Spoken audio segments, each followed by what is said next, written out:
ya. Jadi dibilang bahwa sejak kapan sih sebenarnya mestinya diajarin tentang kepribadian hal-hal semacam ini dalam bersikap, bertindak gitu kan ya. Sedini mungkin tadi dibilangnya begitu kan ya. Bahkan tadi sempat dibilang sama Mbak Upi juga ketika kecil pun udah ngubahnya itu maksudnya ke pola pikir gitu kan ya. Seberapa susah ya sebenarnya untuk anak gitu kan yang ngilangin tuh sampai ke pola pikir itu gimana caranya gitu?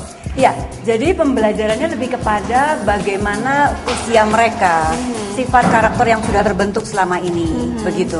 Jadi tentunya tidak disamaratakan semuanya. Pelajarannya begitu semua ya, tidak. Begitu. Karena Jadi mereka yang udah dapat dari rumah juga berbeda-beda gitu ya. Benar, latar belakangnya mereka, kehidupan keluarganya mereka seperti apa.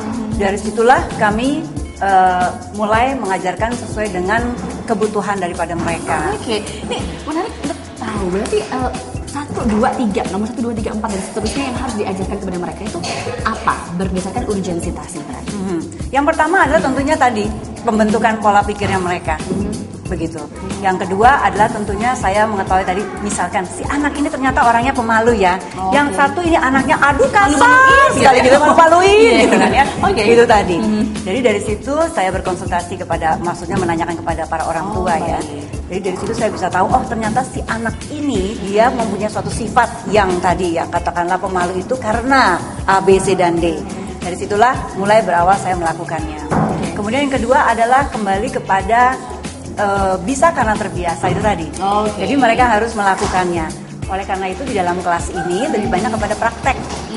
Jadi tidak duduk manis seperti sekolah formal. Begitu. Itu yang diajarin mengenai apa sebenarnya? Maksudnya apa yang membentuk kepribadian? Apakah tata keramanya duluan gitu ya, atau apanya duluan gitu? Iya, tadi yang pertama tadi pembentukan pola pikirnya, kemudian etikanya. Iya. Jadi ibaratnya yang terlihat terlebih dahulu apa sih, begitu kan ya? Kemudian dari penampilan, dari kecil begini mereka sudah diajarkan bagaimana padu padan busana, begitu. Sehingga akhirnya mereka sudah terbiasa memilih, saya pakai kuncir yang ini, saya pakai baju yang ini, pakai yang itu. Jadi kita udah begitu sendiri ya. Sudah, namanya lagi yang ngurusin ya. Ya, yang tujuannya di mana sebetulnya untuk kemandirian si anak, begitu. Kemudian yang kedua adalah kreativitas. Karena di sini kami ajarkan bagaimana mereka itu tidak menjadi seorang robot yang enggak begitu. Tetapi mereka punya satu cara bagaimana ya, saya harus gini, bagaimana harus begini. Dan mereka tahu apakah itu benar atau tidak. Caranya dengan praktek tadi gitu ya. Ada juga tadi Happy Kids Lover, para orang tua yang menyampaikan bahwa sebenarnya sih kalau misalnya orang tua ini punya waktu yang cukup dengan anak-anaknya, maksudnya apakah ibu rumah tangga misalnya gitu kan ya, atau ada waktu cukup di rumah sendiri, kayak bisa diajarin sendiri deh, nggak usah dikasih ke sekolah kepribadian deh gitu. Itu gimana Mbak Upi? Banyak justru ibu yang rumah tangga juga di sini yang menyekolahkan anaknya di sini. Gitu malah. Profesi mereka sebagai ibu rumah tangga. Begitu. Dan kemudian kenapa mereka menyekolahkan juga, satu bisa jadi juga karena mereka awalnya juga belum begitu memahami apa sih yang harusnya dilakukan. Yang kedua adalah ada yang namanya turun-menurun itu. Jadi misalkan dari neneknya mempelajari ibunya begini, jadi harus begini. Akhirnya ibunya memperlakukan anaknya begini, begitu kan? Akhirnya itu merasa bahwa itu benar. Nah di sini adalah orang tua itu merasa bahwa kan sekarang apakah benar ya saya melakukan hal ini? Karena saya melakukan hal ini, anaknya juga tetap saja tetap saja membantah begitu. Jadi at some point sebenarnya mereka juga ibu rumah tangga juga yang justru aware dengan keadaan ini. Yaudah anaknya yuk mari sekolah kepribadian dari kecil gitu ya. Nah kalau misalnya dibilang somehow ada beda caranya gitu ya, dari turun temurun yang diajarkan gitu ya. Berarti sebenarnya sebaiknya yang diajarkan di sekolah kepribadian itu ikut hukumnya siapa nih? Ikut aturannya mana gitu kan? Indonesia, Barat, Jawa, Cina, yang mana gitu? Saya mengkombinasikan semuanya. Jadi dalam arti bukan saja adat timur kita, tetapi adat budaya barat juga. Contohnya adalah budaya barat itu lebih kepada kemandiriannya kan. Kemudian sifat bagaimana mereka mau berjiwa besarnya untuk mengaku oke, saya salah, sorry gitu ya. Gitu.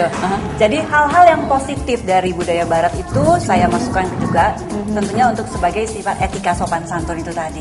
Kemudian hal-hal yang negatif yang memang tidak boleh mereka lakukan, yaitu diberikan sesuatu yang tadi. Bagaimana mereka paham bahwa itu tidak boleh dilakukan. Karena manfaat daripada targetnya daripada pembelajaran kepada mereka ini adalah akan dipakai sampai sepanjang hidup mereka. Oke. Pada saat mereka sudah remaja, dewasa, kemudian berkarir, kemudian juga sampai berumah tangga. Oke, that's why kan ada pandangan juga. Ntar aja deh kalau udah gede deh SMA gitu baru diajarin deh gitu. Itu banyak di sini yang begitu. Baik. Pada saat mereka mau kerja, saat baru begitu bingung gitu kan. bingung, ini gimana kok anaknya begini, anaknya begitu, atau anaknya ini dan sebagainya. Dimasukkanlah kemari begitu. Oke. Setelah itu setelah saya tahu gitu dari dulu ya. Oh. Ya adiknya deh gitu dong. Adiknya deh dari dulu gitu ya.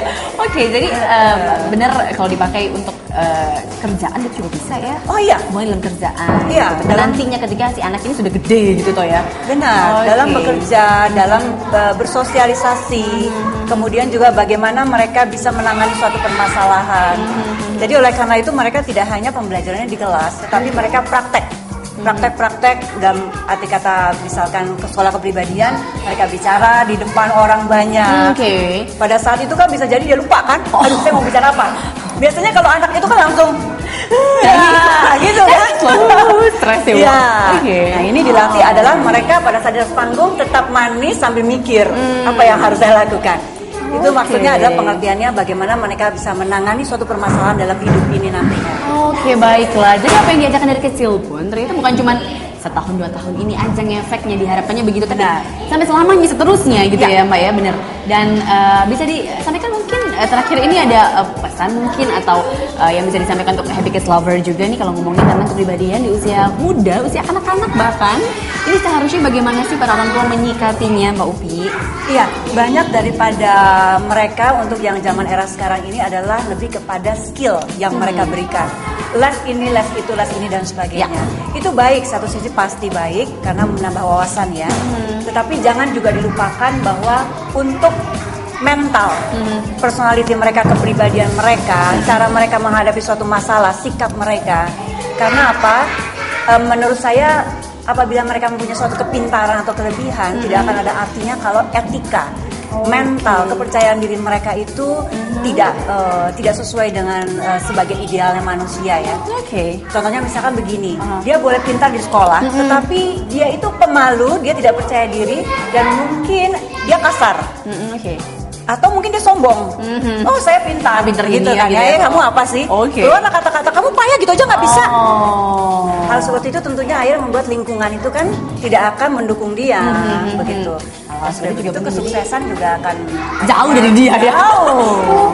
IQ yang diikuti juga dengan EQ-nya, akhirnya emosional juga harus benar dan kepribadian juga harus genah gitu ya, etikanya. Popi Kaib, terima kasih banyak ceritanya. Ya Allah, terima kasih, ini pasti sangat membantu sekali untuk Happy Kids Lover juga. Informasi yang disampaikan tadi ya bahwa bilanginnya dari kecil sedini mungkin kalau bisa tentang kepribadian ini ilmunya sudah diberikan pada anak-anak ya. Terima kasih banyak ya. Tentunya juga Happy Kids Lover, terima kasih atas kebersamaannya di Our Kids kali ini untuk segala macam terkait dengan informasi yang bisa didapatkan seperti biasa. Silahkan saja bergabung di www.sdotv.com. Dia Reni pamit, sampai jumpa. Dadah. Oke, Happy Kids Lovers, selesai sudah Our Kids menemani. Semoga bermanfaat dan juga semoga Happy Kids Lovers semakin tepat dalam mendidik kids agar mampu menjadi seperti harapan parents. Dan jangan lewatkan Our Kids setiap hari Senin jam 6 sore hanya di SBO TV. Sampai jumpa.